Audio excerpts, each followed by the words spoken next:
Welcome to What Leaders Need Now. My special guest today is my longtime colleague, Janet Barnard. Let me read her bio. Janet Barnard is an authentic C-suite executive with an award-winning history of finance, HR, and business operations experience across multiple divisions of Cox Enterprises, including as a regional leader for Cox Communications and in the C-suite for Cox Automotive. Known for her ability to scale and grow both early stage and mature businesses, she has helmed up to $3.5 billion in revenue as the first female C-suite leader of Manheim, the largest wholesale auto auction firm in the world.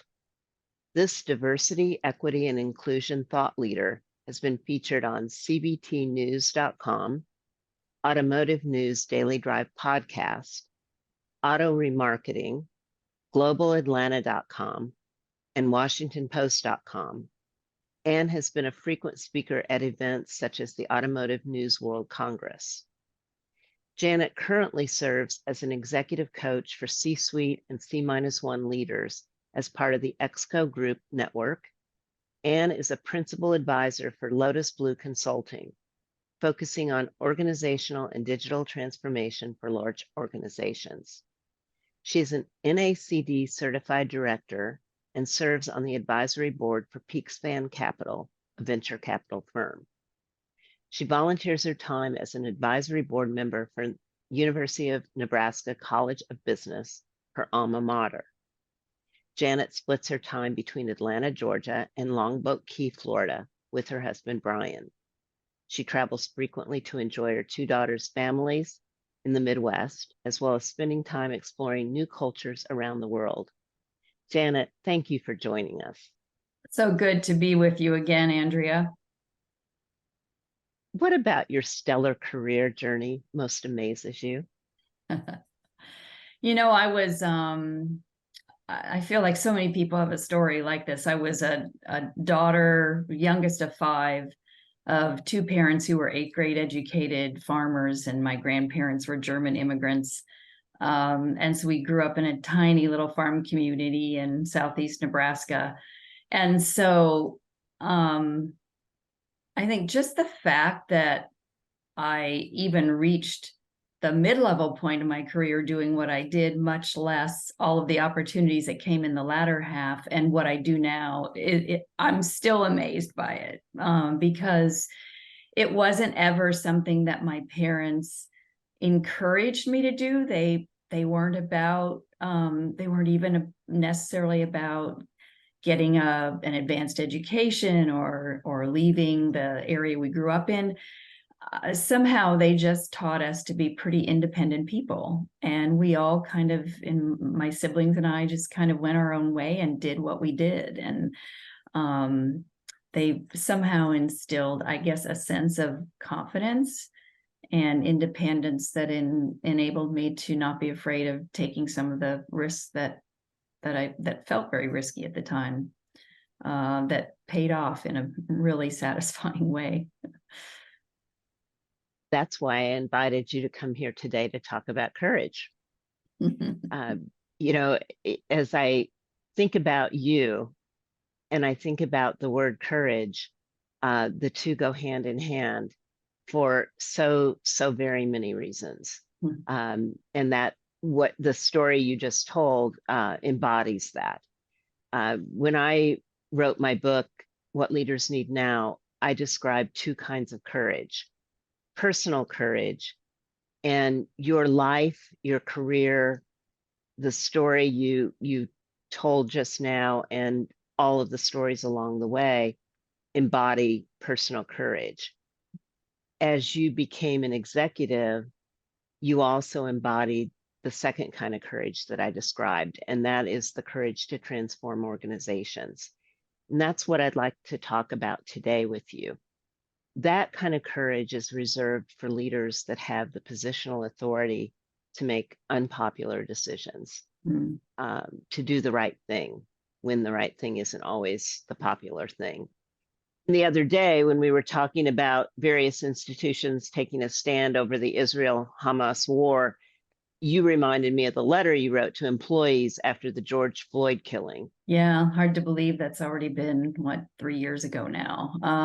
But you know, the pain and suffering of people like him and others around the world for various reasons continues. It just, I don't know if it's just perspective of age and where I am in my life, but it seems like there's just more and more hatred out there, and it's you know, tough for business leaders, any leader, any human being to combat that. But when the George Floyd killing happened, and you know, while of course some of these similar incidences had been happening for many years, there was something about that one that certainly did set the nation, I think, off on a really raw edge of feeling and emotion, probably because of today's technology and the viral videos that we all saw. And it just had a outsized impact on me personally as a leader and a human being. And I could see the pain and suffering of people in our organization. And so very quickly it became clear to me that in some way, you know, we as members of leadership needed to acknowledge, just simply acknowledge, that people were going through a tough time. And so, you know, in a large corporation, these kinds of communications are difficult to put together and difficult to run through the process and so forth. And I will admittedly say that because I felt so compelled to speak to people, and at the time I was the chief people officer for Cox Automotive, I just really felt like we needed to move quickly on this and say something. So we got the letter out to employees, and you can still see it on my LinkedIn posts from a few years ago if you're interested in looking at it. And probably one of the risks around this was I used a personal story in this letter. And I think, you know, there is always some level of risk as a leader, and particularly in Cox, in the company that I was a part of for so long and have loved and still do.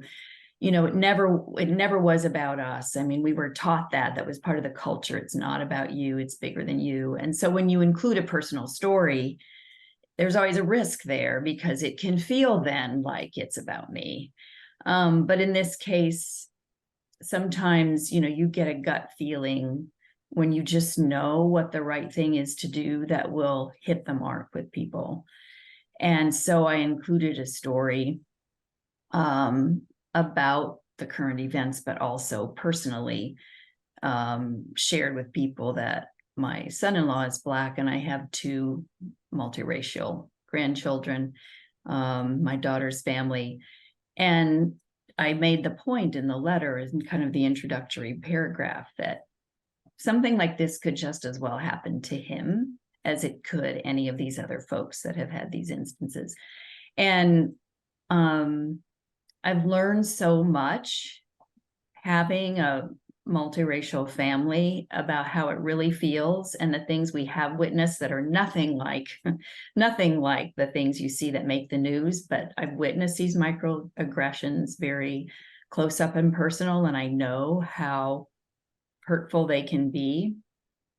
And I felt that in reaching out to our employees, including that story would at least help those who are feeling the most pain know that I did have at least some level of understanding about how they felt. I can't claim to fully grasp it, but so two pieces of that whole situation, I think, were, you know, were aspects that exhibited the courage. And one is getting it out quickly, and two was including a personal story and making the connection as a person, which, as I said, can sometimes backfire because, you know, that isn't my culture from growing up. I grew up in a quite the opposite kind of culture from where his family grew up, but it really did have an impact on people because I heard from hundreds of people, literally, that either posted online or reached out to me personally. And they shared their personal stories. So it was a true connection in a way that I'm not sure I could have done any other way. Now, it wasn't without risk. There were people who also weren't happy about it. There were people who would post and say, well, some of the reading materials I included as a reference, they didn't appreciate. There's a lot of controversy over the writings of racism and so forth, and it's become quite political. So that too was a bit of a risk. But I took, recommendations from well-trusted sources in terms of where to steer people to learn more about how to stop some of the hatred and violence. So the benefits certainly far outweighed the downside, but I don't want to give any indication that when you do something like this, there isn't a downside, because there always is. Oh, Janet, there's so much that you've said here. Mm-hmm. There's so much you've said. So I want to first go back to something you said. At a minimum, you have to acknowledge that something happened. And that is the fundamental of listening. Mm-hmm. And that's what it sounds like your motivation was, to listen to what was on people's minds. Mm-hmm. And this was an act that you did as an executive, to listen to what was going on. And one of the things that we've been working with in my world is something we call generous listening. And generous listening is when we simply acknowledge where someone is at. Yeah. And it's one of the hardest ways to listen that there is. And it's beyond empathy, because empathy requires, well, how are you feeling? And we're trying to understand how you're feeling. And generous listening is simply being with someone where they're at in the moment. And that's what you were aiming to do. That was the aim, right? Because again, there are 2 points of view on almost everything that happens in our lives and in our world, right? And you don't want to risk alienating certain people who have a different understanding of a situation or a different point of view, and leave them out either. Yes. So acknowledgement is the best word I can think of to describe what, as an executive, we need to do, which, to your point, requires this really generous listening with an intent to learn and understand, even if at the end of the conversation or the end of the communication you don't agree. Yes. Right? Because yes. On many of these issues, people don't agree. They don't have the same perspective on how something happened or why something happened. And so I think that's where CEOs and C-suite leaders really can sometimes get stuck, because it's risky to pick sides, if you will, right? And that's not what this is about, right? Courage and compassion and the generous listening isn't about picking a side. It is not. And then allow for this other piece, which is, you told a personal story. There is empathy for people who are going through something. They do have a personal situation that you also can relate to. I can't relate to your personal situation. Mm-hmm. I don't have a biracial family where someone in my family is at risk, as George Floyd was. Mm-hmm. You can. And in your letter, you write about a situation where your son-in-law was in that kind of situation and at risk. So you've experienced that. I haven't. So you have true empathy for someone who has that situation where you've truly experienced that. So mm-hmm. you took the risk of talking about that as well. And that's the taboo that you're talking about. We don't always take that risk or go across that line. And I find it so fascinating. Just this morning, I didn't know this would be relevant to our conversation, but apparently, during the pandemic, CEOs got this extra dose of empathy, according to all the surveys. And then it plummeted in 2023, according to the surveys. Mm. And today, Korn Ferry I saw the new survey, talent survey, says that in 2024, CEO empathy is going to be a real, it's one of the top talent acquisition needs. CEO empathy is going to be significant as one of the top talent acquisition needs in order to build culture. Um, so, we're talking about empathy. We're really talking about CEO empathy and that in its role in culture. And it used to be a taboo. We didn't talk Right. about feelings at work. That's right. That's right. That's certainly the time I grew up in my early years. I mean, I didn't really talk about my kids a lot. I didn't talk about my husband a lot or what was going on, or, I lost parents and grandparents over the years. Certainly, I let people know when I needed to be gone for some of those things, but it just wasn't something that you focused on in the workplace until not that long ago. I mean, this is really a fairly new kind of, this whole bringing your whole self to work is a fairly new thing that honestly, I credit some of the Gen Z and millennials with bringing to the workplace. Somehow they naturally not only feel more comfortable doing that, they demand the ability to do that. And that's very foreign to, those of us who've been in the workplace for a number of decades. Um, I would say it's a nice move. It's a good change, but it does make our jobs as C-suite leaders more complicated. There's no question about that. I do think it complicates the way we communicate, what we comment on, what we do, how we comment on it. So say more about that. What are the complications, or what are the guardrails, if you will, that C-suite leaders need to take into account?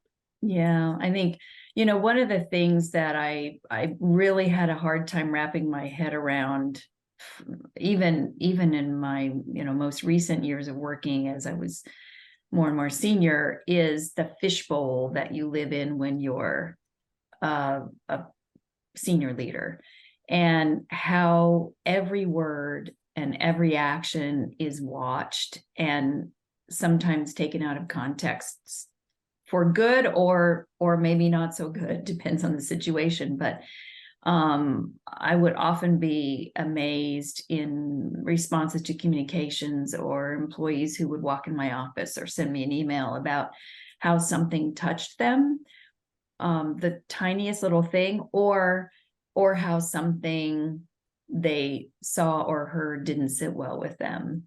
And it sticks with people. I just heard from one of my former coworkers recently, who was in a meeting, was in an employee resource group meeting, and someone in that meeting who I knew, but I mean, didn't know really well, someone junior to me, had told the story of how he came into my office one day and I turned my phone off while we were having our meeting. And he told that story about how that had an impact on him. I mean, there's such a tiny little thing. And sometimes we do these things very consciously, sometimes unconsciously, but I think that's the thing to keep in mind. And so how to use that fishbowl for progressing the company forward, for bringing people with you. And I know, our topic is courage, but if you really want change, transformational change to happen, which is what every company seems to be going through these days, you have to create followership. I don't know how to create followership without courage, yes, but compassion and humility with it, because that's the connection to the people. That's what helps people understand that you're being your authentic self and you're in it with them and you're as passionate about this as they are. Otherwise, it's not that inspiring to follow. That's right. Thank you for that. Mm-hmm. So as you look back on your career, was there ever a time when you wished you had taken a courageous or bold move and you Mm. retreated? Um, so there was one story I'll share, and I'm not saying I regret it, but it was one of those times when I was too scared to take the leap and didn't. And it all worked out fine, but it makes me wonder how different life would have been. So there was a time when our company sold some properties, pretty large properties, and my team I was leading at the time and I were the lead team for the sale. And our employees knew that it was probably pretty inevitable who the buyer was going to be, and they weren't happy about it. And in the end, that was indeed the buyer. I think it all worked out fine. But there was a time during this whole process, and I was pretty young still at the time. I also needed to work. And so there was a time when I thought, I should take this over. Like, I should start a company and take these people and find a way to buy this and run it. Because it was a property that was full of small and medium-sized cities and towns, that these are the places that I knew, that, you know, the kinds of places I grew up in. And I felt like, you know, maybe my team and I can give them the kind of experience that they really want to have, that they feared they wouldn't have under this new leadership. I didn't do it. I honestly didn't. At the time, I didn't know how to begin. I certainly could have gone to some of my trusted advisors and learned it and taken the risk. And I went on to have a great career at Cox from there on. And so I have no regrets on that front. But there's always been a piece of me that says, you know, should I have been an entrepreneur, right? And so because of that experience, and I know how scary it felt to think about going off on my own, if you will, I have such admiration for people who've done it, for you, for others who've gone off on their own and created successful companies.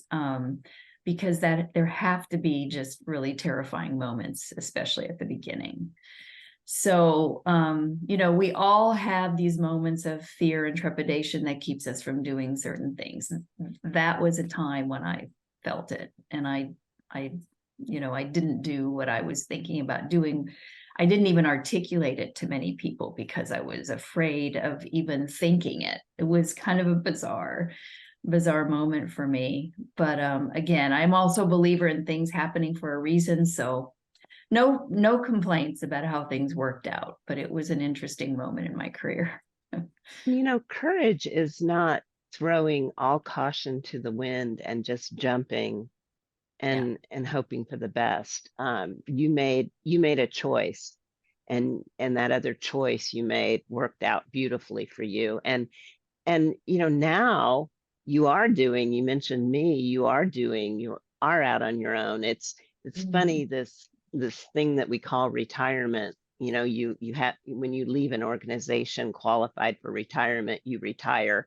And some people retire, Yeah. and some people go on to do other things, and that's what you're doing now.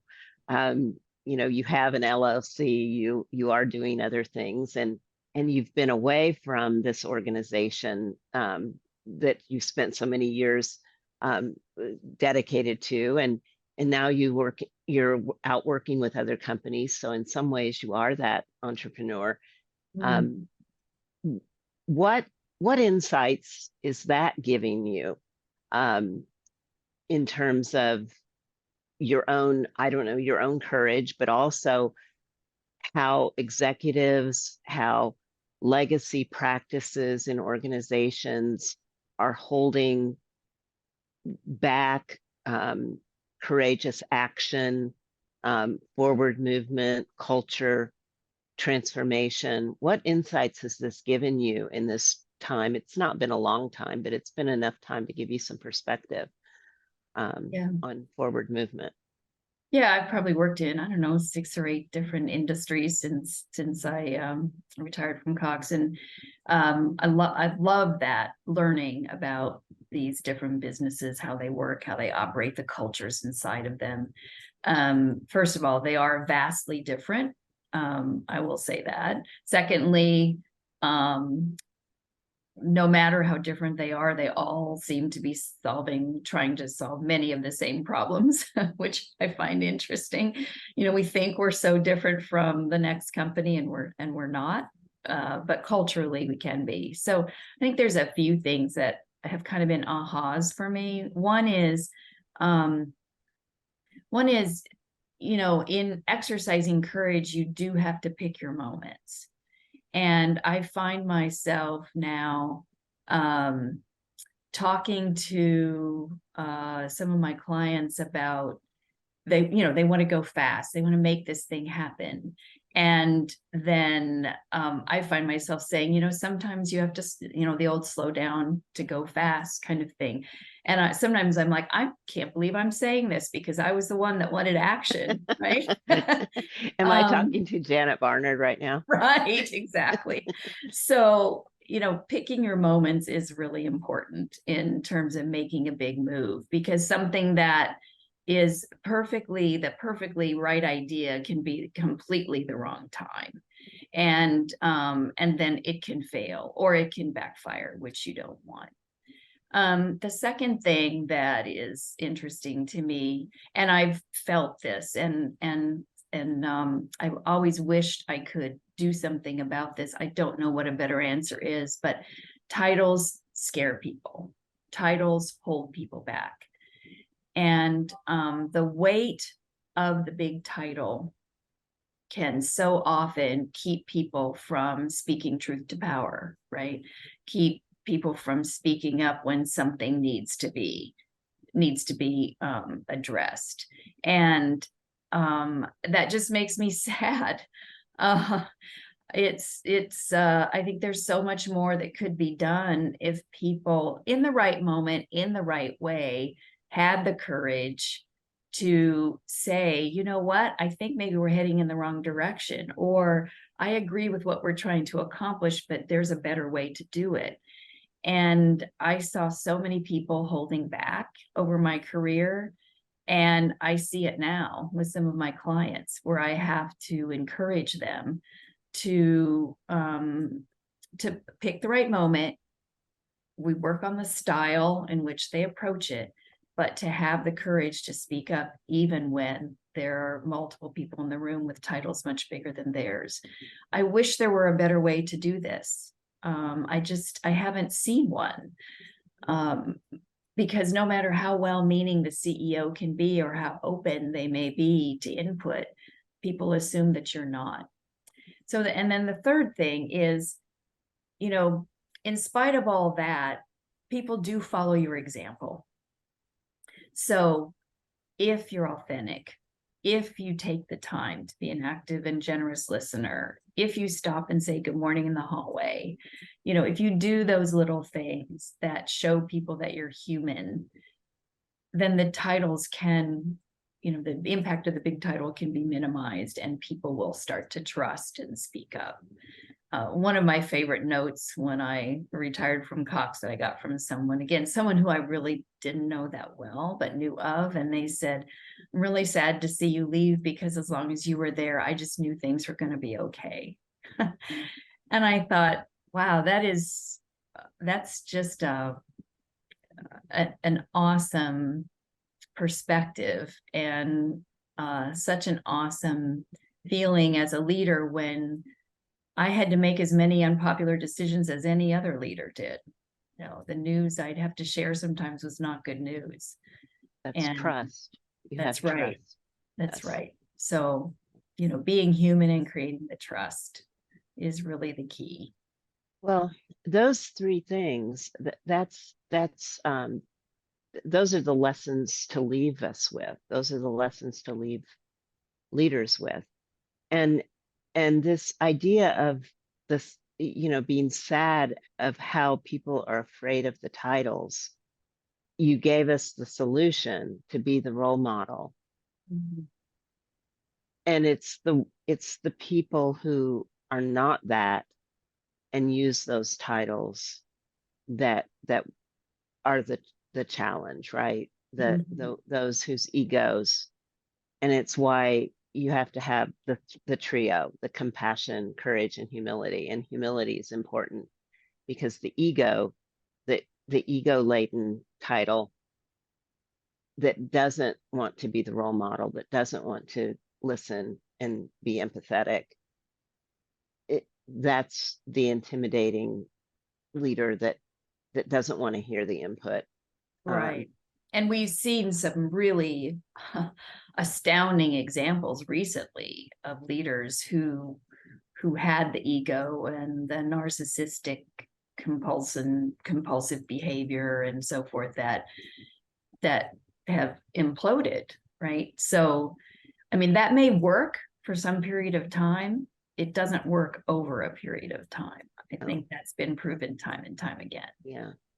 Sadly, they're out there, and we all run into them in our day to day. But if we can only stand up to that, that's what is required. Courage is required to stand up to that and to know that that doesn't prevail. Right. And you know, so much research that we've all read and seen or been a part of that, you know, the younger generations that are now in the workplace won't put up with it. I mean, they vote with their feet, as they say. So it's not even acceptable anymore to the people that we're serving as leaders. You know, you and I probably had to live with that in our early days, or we felt like we had to when that happened. It didn't feel like there was a choice. We probably did have a choice and didn't have the wherewithal or the role models maybe to follow, right. and you know, protest against that by leaving or changing something in the workplace for the better. But I give, you know, the people that are coming up behind us a lot of credit for changing the expectations that they have in a workplace environment that is about their whole lives and not just getting the work done. It's as it should be. Beautiful. Do you have any other parting advice for the leaders who are listening or watching us today? You can do more than you think you can. I just believe that. And you have to look at those role models, look to people you respect, and just emulate them. And at the end of the day, I was just in a conversation or reading something the other day, we're all making it up as we go. Everyone is, because so many of the tried and true rules of the road, if you will, in business and in the world don't hold up anymore. And so, you know, if you look at someone you respect and think, oh, I could never do that, just change that self-talk to, if they can do it, I can do it. And that got me through a lot of tough moments over the years, just believing that along the way. Thank you for that advice and all of the advice you've shared with us today. This has been a delight. Thank you, Andrea. So good to be with you again. Wonderful. For those of you watching and listening, thank you for being part of this conversation. Be sure to subscribe to our podcasts on YouTube by hitting the subscribe button below, or go to whatleadersneednow.com to see our library of past episodes. Thank you for listening, and be well.